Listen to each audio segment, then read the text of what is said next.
আসসালামু আলাইকুম। Hi viewers, welcome back to my channel. কেমন আছেন আপনারা সবাই? আশা করি যে যেখানেই আছেন ভালো আছেন, সুস্থ আছেন, নিরাপদে আছেন। দোয়াও করি আপনারা সবসময় ভালো থাকুন, সুস্থ থাকুন, নিরাপদে থাকুন। আলহামদুলিল্লাহ, আল্লাহর রহমতে ও আপনাদের দোয়ায় আমিও ভালো আছি। তো আজকে আবার চলে আসলাম নতুন আরেকটা ভিডিও নিয়ে আপনাদের সাথে কিছুক্ষণ কথা বলতে। আশা করি সম্পূর্ণ ভিডিওটা জুড়ে আপনারা আমার পাশেই থাকবেন। তো অনেকেই আমার খোঁজখবর নিছেনই, 2 দিন ধরে আমি ভিডিও দিচ্ছি না, আমাকে ফোন করতেছেন বা কমেন্ট করতেছেন যে ভাইয়া আপনার কি কোনো সমস্যা হয়েছে বা বিপদ আপদ বা আপনি সুস্থ আছেন কিনা। যারা আমাকে ফোনে অথবা মেসেঞ্জারে যোগাযোগ করে খোঁজখবর নিয়েছেন সবাইকে অসংখ্য ধন্যবাদ আর কৃতজ্ঞতাও প্রকাশ করতেছি। কারণ এই অল্প সময়ে আপনারা আমাকে যেই ভালোবাসা দিছেন, যেই পরিমাণে সাপোর্ট দিছেন, সেটা কি বলবো, যে ভাষায় প্রকাশ করার মতো না। সেটার জন্য আমি অত্যন্ত খুশি, আনন্দিত ও ঋণী। তো আমি ভিডিও দেই নাই, মূলত আমার মনটা ভীষণ খারাপ ছিল। এখনো খারাপের মধ্য দিয়ে যাচ্ছে। সেটা সবকিছু আসলে খুলে বলা যায় না। প্রত্যেকটা মানুষের জীবনেই কিছু না কিছু মুহূর্ত আসে যেটা একান্তই নিজস্ব, ব্যক্তিগত। আর সব বিষয় খুলে বলাও সম্ভব হয় না, বলতে গেলেও সমস্যা, আবার কিছু কিছু বিষয় না বললেও কৌতূহল জাগে। তো এইটুকুই বলতে পারি যে পারিবারিক বিষয় নিয়েই একটু মন খারাপ। তাছাড়া আমার মেয়েটা, ছোট মেয়ে রিদা, সেও 2-3 দিন ধরে একটু অসুস্থ। আর এইগুলো নিয়েই একটু সাংসারিক অশান্তি বা একটু মান অভিমান স্বামী স্ত্রীর মধ্যে, যে হঠাৎ করে আমার রিদাটা ঠান্ডা লাগছে। তো ঠান্ডাটা তো আর একটা বাচ্চার এমনি এমনি লেগে যায় না, এটা বাবা মায়ের অসাবধানতার জন্যই হয়ে যায়। সেটার জন্যই রিদার আম্মুকে একটু শাসন করছিলাম বা একটু কথা শোনাইছি। কারণ আমার মেয়েটা এখনো একদম ছোট্ট, মাত্র 10 মাস থেকে 11 মাসে পা রাখছে। তো তার মায়ের বুকের দুধ সে খায়, আর অন্য তেমন কিছু সে খাইতে চায় না, জোর জবরদস্তি করেও খাওয়ানো যায় না। আর যেহেতু মায়ের দুধটাই তার এখন প্রধান খাবার, তো মাকে অনেকটা সাবধান ও সচেতন থাকতে হয়। তো সেখানে তার আম্মু, রিদার আম্মু একটু ঠান্ডা খাইছিল, ফ্রিজের পানি খাইছে, ফ্রিজের পানি দিয়ে শরবত। এই যে কয়েকটা দিন ধরে কি পরিমাণে গরম যাচ্ছে সেটা তো আপনারা অবশ্যই রিয়ালাইজ করতেছেন। আর আমিও আজকে যে ফ্যান ছেড়ে তারপর কথা বলতেছি, কারণ এত গরমে ফ্যান বন্ধ করে কথা বলা সম্ভব না। তো আজকের আমার কথাগুলো যদি কারো শুনতে একটু অসুবিধা হয়, সাময়িকভাবে আমাকে অবশ্যই ক্ষমাসুন্দর দৃষ্টিতে দেখবেন, যে এত গরম আসলে সহ্য করার মতো না। তো সেই ইয়েতে রিদার আম্মু গরমে অসহ্য হয়ে, অস্থির হয়ে একটু ঠান্ডা পানি খেয়েছে। তাছাড়া আমার কাছে আইসক্রিম আবদার করছে। আমার এত খেয়াল ছিল না যে তার আইসক্রিম খেলে বা কোল্ড ড্রিঙ্কস খেলে তার বুকের দুধ খাওয়ার পরে আমার মেয়েটার ঠান্ডা লাগতে পারে। তো সাথে সাথে যেই দিন সে আইসক্রিম খাইছে, সাথে সাথে আমার মেয়েটার ঠান্ডা লেগে গেছে, এখনো নাক দিয়ে পানি করে। আর বর্তমান দেশের যেই পরিস্থিতি, এই পরিস্থিতিতে জ্বর ঠান্ডা হওয়াটা তো খুবই একটা ভয়ের ব্যাপার। তো এইসব নিয়ে তার আম্মুকে 2-1 কথা শুনাইছি, সেও মন খারাপ করছে। আর ঘরের গিন্নির যদি মন খারাপ থাকে, স্বামী স্ত্রীর মধ্যে যদি একটু মনোমালিন্য হয়, তাহলে তো মনের মধ্যে শান্তি থাকেই না। তারপরে হচ্ছে আমার বড় মেয়ে সারিকার খবরটা শুনলাম, সেও অসুস্থ। আর সারিকার মার যেই ব্যাপারটা শুনলাম, যে ওই তার পালিত স্বামী, সে অসুস্থ ছিল, এখন সেইখান থেকে সেও অসুস্থ হয়েছে, আমার মেয়েটা অসুস্থ হয়েছে। তো ওই দুইটার যা খুশি তাই হোক, তাতে আমার কিচ্ছু আসে যায় না, মাথা ব্যথা নাই। তারা সুস্থ হইলেও আমার কম পড়বে না, হিংসা হবে না। তারা ভালো থাকলেও আমার খারাপ লাগবে না, হিংসা হবে না। কিন্তু আমার মেয়েটা অসুস্থ হইলে আমার অবশ্যই খারাপ লাগবে, সেটা বাবা হিসেবে। আমার প্রথম সন্তান, আমার কলিজার ধন, কলিজার টুকরা, সেই মেয়েটা যদি অসুস্থ হয়ে কষ্টে ভুগে, সেটা আমার কাছে সত্যিই খুব কষ্টের। তো সেই জন্য মনটা খারাপ। তাছাড়া ওই যে রিদার জন্য আগে থেকেই মন খারাপ।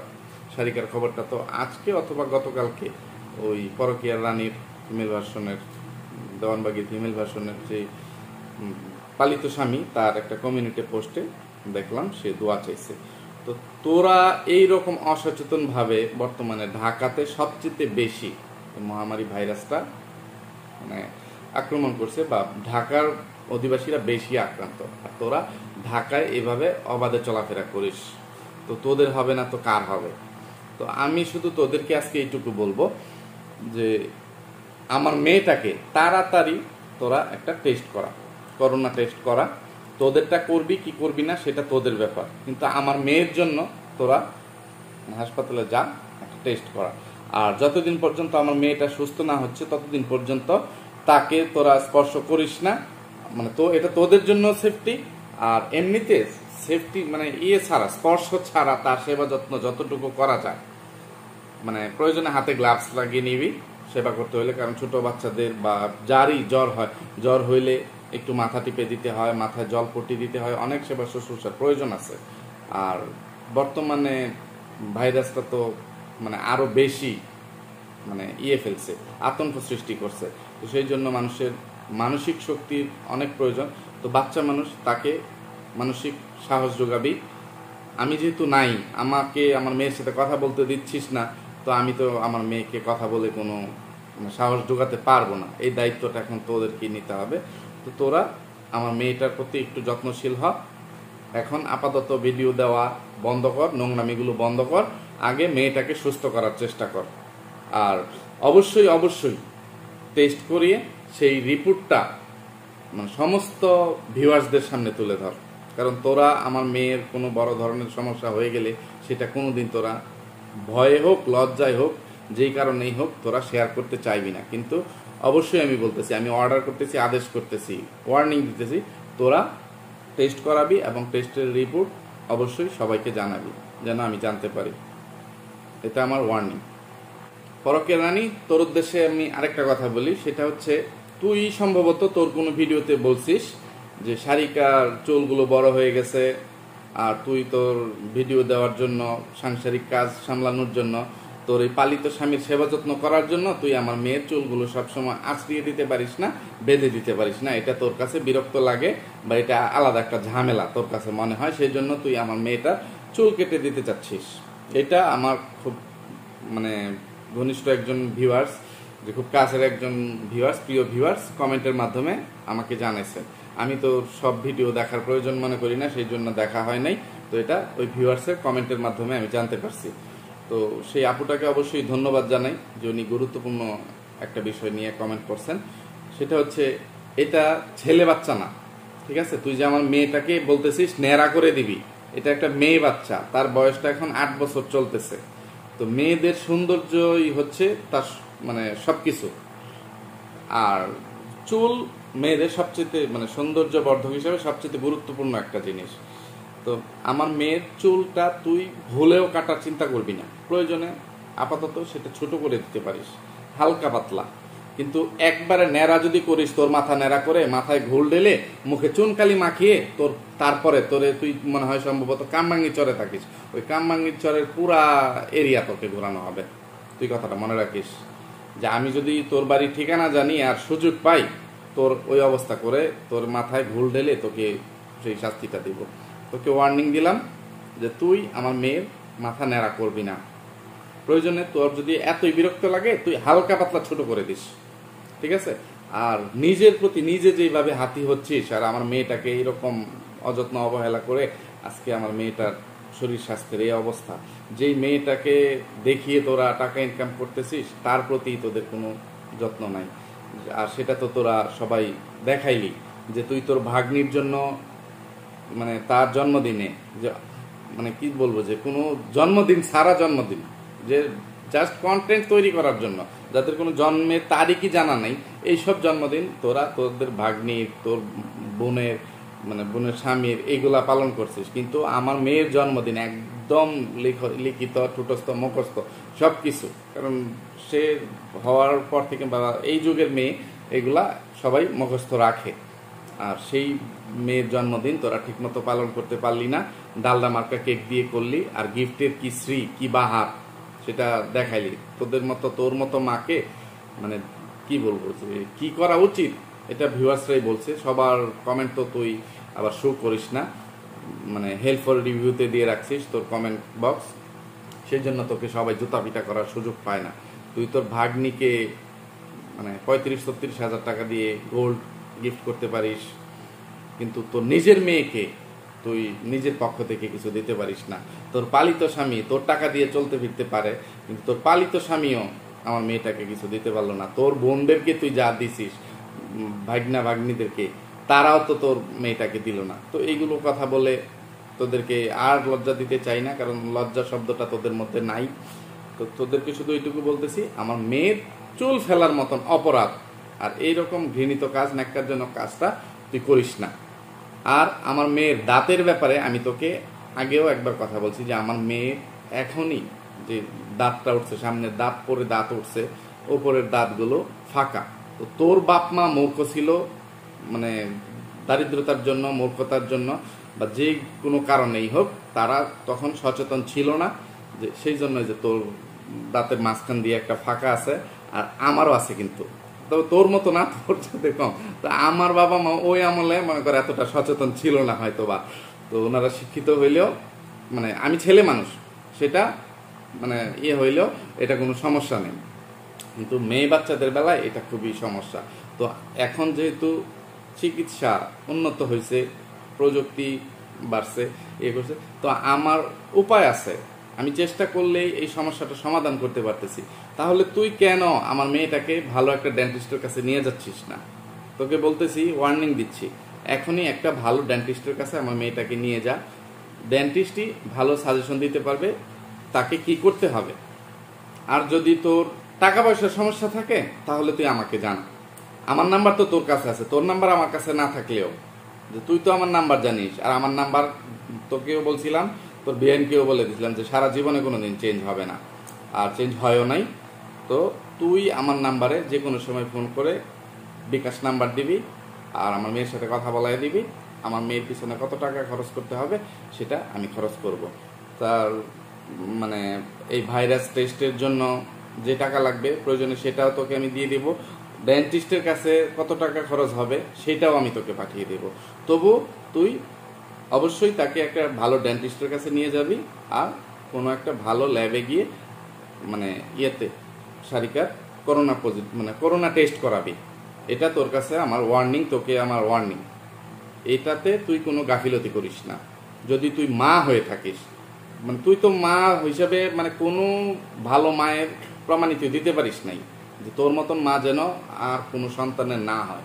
কিন্তু এখনো যেটুকু সুযোগ আছে, তো তোর যদি প্রায়শ্চিত্ত করার ইচ্ছা থাকে, তোকে বলতেছি তুই আমার মেয়ের প্রতি এই দায়িত্বটুকু পালন কর। তো ভিউয়ার্স, আজকে আর বেশি কথা বলবো না। আজকেও ভিডিও দেওয়ার তেমন একটা ইচ্ছা ছিল না, কারণ ভিডিও দেওয়ার ইচ্ছা আস্তে আস্তে নষ্ট হয়ে যাচ্ছে। কারণ ইদানিং অনেক দালালের উপদ্রব বেড়ে গেছে, আর এসব দালালরা আর জীবনে কোনোদিন ঠিক হবে বলে আমার বিশ্বাস হয় না। আর এগুলোকে বেটে মানে ঘুল খাইয়ে দিলেও তাদের শিক্ষা হবে না, তারা সারা জীবন এরকম নোংরামি করে যাবে, দালালি চামচামি করেই যাবে। তো এইগুলোতেও অনেকটা মন নষ্ট হয়ে গেছিল, আর কিছু ব্যক্তিগত সমস্যা, মন খারাপের কারণে এই 2-3 দিন ভিডিও দেই নাই। আর ওদেরকে নিয়েও কোনো কথা বলার ইচ্ছা ছিল না, কিন্তু আমার 2-3 জন ভিউয়ার্স কিছু কমেন্ট করছেন গুরুত্বপূর্ণ, যে অবশ্যই ভাইয়া আপনি এই বিষয়গুলো ওই পরকের রানীকে একটু বলে দিবেন। সেই জন্য বলতে বাধ্য হইলাম বা বললাম। বাবা হিসেবে এইটুকু না বললে বাবার দায়িত্বটা পালন করা হয় না।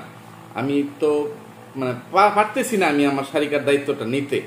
আর এই সুযোগে দালালের বাচ্চারা, মানে কিছু চামচা দালালরা বলতেছে এতদিন আমি কোথায় ছিলাম, কিন্তু এই মূর্খ দালালের বাচ্চারা এখনকার বর্তমান পরিস্থিতি দেখেও বুঝতে চেষ্টা করে না যে আমার সাথে 3-4টা বছর কি হয়েছে। আমি এই যে আপনাদের সামনে এসে, ক্যামেরার সামনে এসে প্রায় 8-9 মাস ধরে বা 7-8 মাস ধরে যেই চেষ্টাটা করতেছি মেয়ের সাথে যোগাযোগ করতে, মেয়েটার সাথে দেখা করতে, মেয়েটাকে আমার কাছে আনতে, এত হাজার হাজার মানুষ সাক্ষী, আপনারা দেখতেছেন, এরপরেও আমাকে দিচ্ছে না। তো এছাড়া আমি এর আগে এই 3টা বছর, 3.5 বছর কি পরিমাণ চেষ্টা করছি সেটা আপনারা একবার কল্পনা করুন।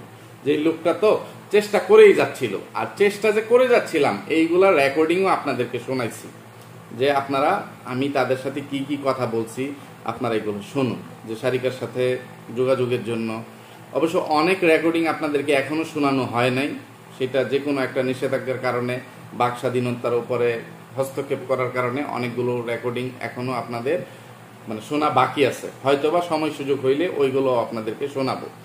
তো সবাই ভালো থাকবেন, আর আমার মেয়ে দুইটার জন্য মন থেকে দোয়া করবেন। তো আমি হয়তো বা ইদানিংয়ে আবার কোনো গুরুত্বপূর্ণ বিষয় নিয়ে আপনাদের সামনে আবার উপস্থিত হব, হয়তো বা কোনো সুসংবাদ জানাবো অথবা দুঃসংবাদ নিয়ে আসবো, যে কোনো একটা কিছু আপনাদেরকে বলবো। আমার প্রথম অবস্থা এরকমই ছিল যে আজকে যদি আমি আপনাদের সাথে এইসব বিষয় নিয়ে কথা না বলতাম, হয়তো বা দুঃসংবাদটাই দিতাম। আমার মানে মাঝে মাঝে ইচ্ছা করে এই পৃথিবী থেকে চলে যাই, যে তো পৃথিবী থেকে নিজের ইচ্ছায় চলে যাওয়াটা এটা সবচেয়ে বড় একটা জঘন্যতম অপরাধ, ঘৃণিত একটা কাজ। আর সবচেয়ে বেশি ক্রোধান্বিত হন মহান আল্লাহ রাব্বুল আলামিন। তো আল্লাহর কাছে এত ঘৃণিত হইতে চাই না, আর এটা ইনশাল্লাহ কোনোদিন করবও না। তো আপনারা সবসময় দোয়া রাখবেন মনের মধ্যে যেন সেই শক্তিটা পাই, যে জীবনে যতই ঝড় আসুক না কেন, মানে এই ধৈর্যটুকু যেন হারিয়ে না যায়, যে নিজের কোনো বড় ধরনের ক্ষতি করে ফেলি। যতই ডিপ্রেশনে চলে যাই না কেন, যতই হতাশা আমাকে গ্রাস করুক, আমি যেন এই ধরনের কোনো মানে বাজে চিন্তা মাথায় না আনি যে নিজেকে নিজে শেষ করে দিব। কিন্তু এইরকমটা অনেক সময় ইচ্ছা করে, কিন্তু এটা যদি মহাপাপ না হইতো, হয়তো বা এই পর্যন্ত অনেকবার মরে যেতাম। তো মানে আপনারা কি বোঝাইতে চাইছি বোঝার চেষ্টা করবেন, আর আমার জন্য দোয়া করবেন। তো আজকে এখান থেকে বিদায় নিচ্ছি। সবাই ভালো থাকবেন, সুস্থ থাকবেন, আমার দুটো মেয়ের জন্য মন থেকে দোয়া করবেন। আল্লাহ হাফেজ, আসসালামু আলাইকুম।